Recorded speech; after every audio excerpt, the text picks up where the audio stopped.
নমস্কার বন্ধুরা, চম্পাস কিচেনে সবাইকে স্বাগত জানাই। আজকের রেসিপি হচ্ছে ডিমের ডালনা। গলার স্বর শুনে বুঝতে পারছো ভীষণ ঠান্ডা লেগেছে।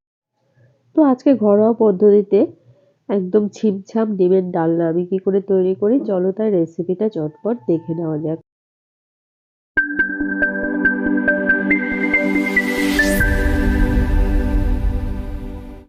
প্রথমে একটা মশলা তৈরি করব। মিক্সিং জারে দিয়ে দিলাম 4টে কাঁচা লঙ্কা, হাফ ইঞ্চেস আদা কুচোনো, 5-6 কোয়া রসুন, দিচ্ছি একটা ছোট সাইজের পেঁয়াজ কুচোনো আর একটা টমেটো কুচোনো। এবারে সামান্য জল দিয়ে এগুলোর একটা মিহি পেস্ট করে নেব। দেখো বন্ধুরা, খুব সুন্দর করে মশলা বেটে নেওয়া হয়ে গেছে। এবারে রান্না শুরু করব। রান্নার আগে এভাবে মশলা বেটে নিলে দেখবে রান্নাটা কিন্তু ফটাফট হয়ে যায়। গ্যাস জ্বালিয়ে একটা কড়াই গরমে বসিয়ে দিয়েছি। কড়াই ভালো করে গরম হয়ে গেছে। এবারে দিচ্ছি 1 টেবিল স্পুন সর্ষের তেল। গ্যাসের আঁচ হাইতে রেখে তেলটাকে ভালো করে গরম করতে হবে। 5টা দেশি মুরগির ডিমকে আগে থেকে সেদ্ধ করে খোসা ছাড়িয়ে আমি চারদিক থেকে চিড়ে দিয়েছি। ডিমগুলোকে এবারে কয়েক মিনিট তেলের মধ্যে ভেজে নেব। 1/4 টিস্পুন লবণ আর হলুদ গুঁড়ো দিয়ে দিলাম। লবণ আর হলুদ গুঁড়োকে ভালো করে ডিমের সাথে মিশিয়ে নিয়ে কিছুক্ষণ লাল লাল করে ভেজে নিচ্ছি। ডিমগুলো লাল লাল করে ভাজা হয়ে গেছে।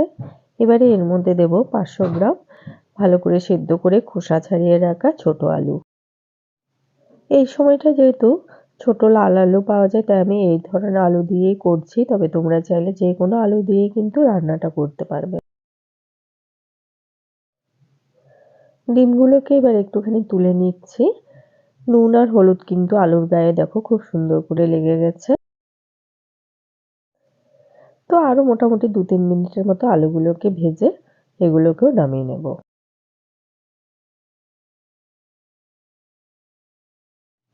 ওই কড়াইতে দিয়ে দিচ্ছি আরো 1 টেবিল স্পুন সর্ষের তেল। গরম তেলে দিচ্ছি একটা শুকনো লঙ্কা আর একটা তেজপাতা। কিছুক্ষণ নাড়াচাড়া করে শুকনো লঙ্কাটাকে কালো করে ভাজার পরে দিচ্ছি কিছু গোটা গরম মশলা আর হাফ টিস্পুন গোটা জিরে। লো ফ্লেমে 10-15 সেকেন্ড নাড়াচাড়া করে ফোড়নের মশলাগুলোকে ভাজতে হবে। ফোড়নের কালার চেঞ্জ হয়ে সুন্দর গন্ধ বেরিয়েছে। এবারে বেটে রাখা মশলাটা দিতে হবে। মিক্সিং জারে বাটিটা ধুয়ে সামান্য জল এর মধ্যে দিয়ে দেব।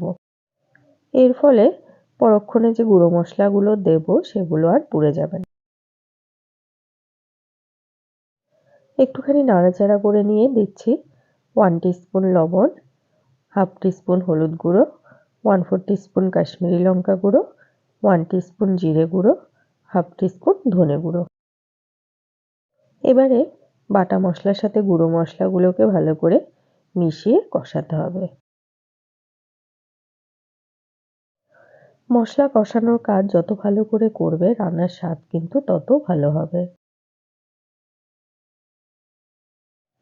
মশলা সম্পূর্ণ জল শুকিয়ে গেছে। এবারে ভেজে রাখা আলু আর ডিমগুলো দিয়ে দিলাম। মশলার সাথে ডিম আর আলুকেও কয়েক মিনিট কষিয়ে নিচ্ছি। যখন দেখবে খুব সুন্দর করে কষানো হয়ে গেছে, তখন এর মধ্যে দিতে হবে গরম জল। আমি 2 কাপ পরিমাণ গরম জল ব্যবহার করছি। জল দেওয়ার পরে ঝোলের সাথে সবকিছু মিশিয়ে দিয়ে গ্যাসের আঁচ হাইতে করে দেবে। আমাদের চ্যানেলে চম্পাস কিচেনের রেসিপিগুলো যদি তোমাদের ভালো লাগে তাহলে অবশ্যই চ্যানেলটাকে সাবস্ক্রাইব করে নেবে এবং পাশে থাকা বেল আইকনটাকে প্রেস করে দেবে। এতে করে যখনই আমি নতুন ভিডিও আপলোড করব সাথে সাথে নোটিফিকেশন তোমাদের কাছে পৌঁছে যাবে। এবারে দিয়ে দিচ্ছি 1/4 টিস্পুন গরম মশলা গুঁড়ো। গরম মশলা গুঁড়োটাকেও ভালো করে ঝোলের সাথে মিশিয়ে গ্যাসের আঁচটা লোতে করে দিয়ে 10 মিনিটের জন্য ঢেকে দিলাম। আলু যেহেতু আগে থেকেই সেদ্ধ করে ভেজে নেওয়া হয়েছে, তাই রান্নাটা হতে খুব একটা বেশি সময় লাগবে না। সবার লাস্টে উপর থেকে 1 টিস্পুন ঘি ছড়িয়ে দিচ্ছি। হাতার সাহায্যে কয়েকটা আলুকে ভেঙে ভেঙে দেবে, এতে করে দেখবে ঝোলটা বেশ ঘন হয়ে যাবে। তো বন্ধুরা, সহজ সরল ঘরোয়া পদ্ধতিতে তৈরি করা দেশি মুরগির ডিমের এই ডালনার রেসিপি তোমাদের কেমন লাগলো অবশ্যই কমেন্ট করে জানাবে। ভালো লাগলে লাইক করবে আর তোমার বন্ধুদের সাথে ভিডিওটাকে শেয়ার করতে কিন্তু একদম ভুলবে না। এতক্ষণ আমার পাশে থেকে ভিডিওটা দেখার জন্য অনেক অনেক ধন্যবাদ। ভালো থাকবে, সুস্থ থাকবে। পরের ভিডিওতে আবার দেখা হবে। বাই।